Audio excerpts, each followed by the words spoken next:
We have to understand the trick of the mind. After every bhajan, it will require some sense enjoyment. You might think if the bhajan had an impact, then why would the mind ask for sense gratification?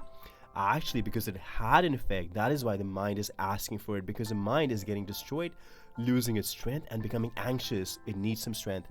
The strength in the mind is enjoying sense objects or thinking about them. By thinking of sense objects, the mind gets stronger, and enjoying them, it gets impure. It becomes more gross. And that's how it traps you in the material nature. If the mind becomes weak, pure and subtle, it will get engaged in divine pastimes. So understand, if the mind becomes subtle, well, like a gross mind gets attracted to material nature, a subtle mind will get attracted to Paramatma. If the mind is impure, then it will think about sense objects, the material world, and the likes and dislikes. If the mind is pure, then it thinks of Radha, Krishna, thinks of the Lord, is equipoised, and being situated in spirituality experiences a peace of purity. That same mind becomes spiritual, becomes divine. So when we do sadhana, the mind troubles us. If at this point you see yourself separate from the mind, you will win. If the mind wants sense enjoyment, then think it is going to die. Let's not fulfill its demands, and then it will die. But the mind will trouble you a lot, because you think the mind is you. And for the one who tolerates, God says,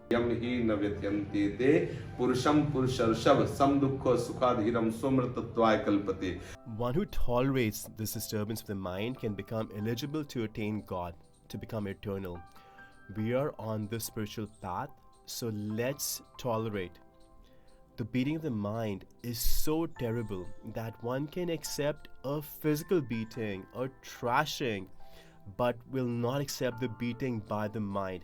It is so terrible.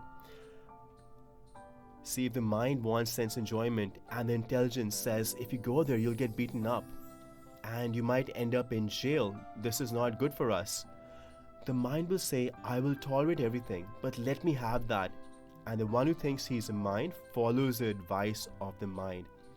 But a devotee rejects the advice and says, no, I will not follow you. I won't go. Now the agony the mind creates is more painful and poisonous than any weapon.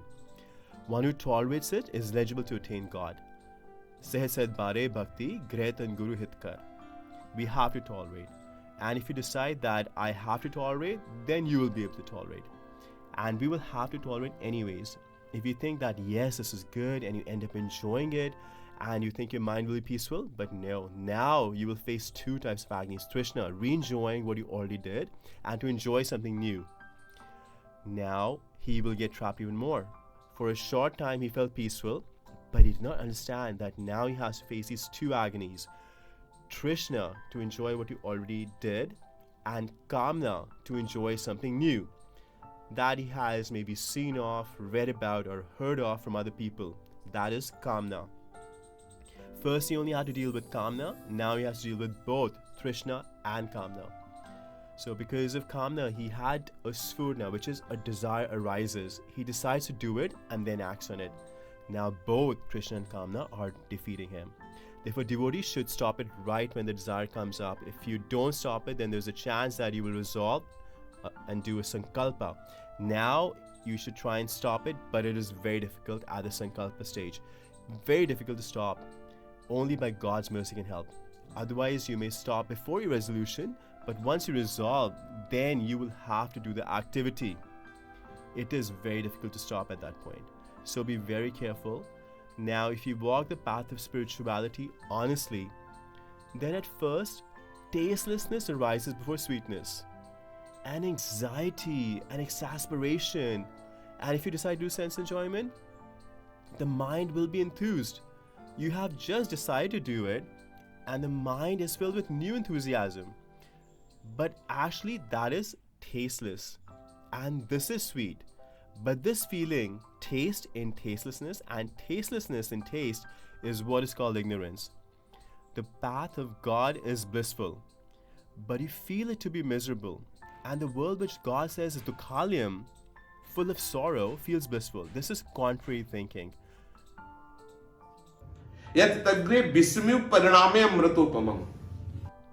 That which feels like poison at first will be nectar at the end. For example, doing bhajan every day, reading the scriptures, attending satsang, having sense control, living with restraint, all these initially feel like poison, but the result will be like nectar. But sense enjoyment seems like pleasure right away. You can touch it, smell it right away. So they say, yatad agre visham iva, then pariname amritopamam. And tat sukham rajasam smritam, that which feels like happiness right away, its result will be terrible like poison. So a devotee by his intelligence keeps an eye on the result. Before doing the activity, he thinks about it, and a sense enjoyer does not think about it. बिना विचारे जे करे ते पाछे पछताए काम बिगाड़ो अपनो जग में होता शाय. So be thoughtful, and to attract the mind to spirituality, remove it from sense enjoyment and save it from these enticements. That anguish will have to be tolerated. Don't fall for the trick of the mind. It will trap you badly, and then you will regret. What to do now? What to do now? This is how you think. Then you think, I wish I had not done this. Just think, during the lockdown, you were forced to stay at home. How did you feel? Now, if you're jailed for 20 years, how would you feel? No other punishment, just jail for 20 years or 10 years. The lockdown is only for 30-40 days, and even though you have all comforts, everybody feels, when will this finish and we can get our independence back? If this is how you feel at home, can you imagine if you're in jail and for a quick mistake, you can end up in jail for many years? You can be punished for many years and maybe even get the death penalty. These are all tricks of the mind. You failed because of the mind. So just tolerate the anguish. When you do not tolerate the anguish, then you can end up in jail for 20 years or face other punishments. But if you tolerate this agony for a short time, it will make you stronger. Your spiritual strength will increase. But the secret is only known to those who have mercy of God. By tolerating, spiritual strength increases. By enjoying, spiritual strength diminishes. And the strength of strength is spiritual strength. The greatness of saints is because of their spiritual strength. The one who is imbued with spiritual strength is a Mahatma. He is self-controlled.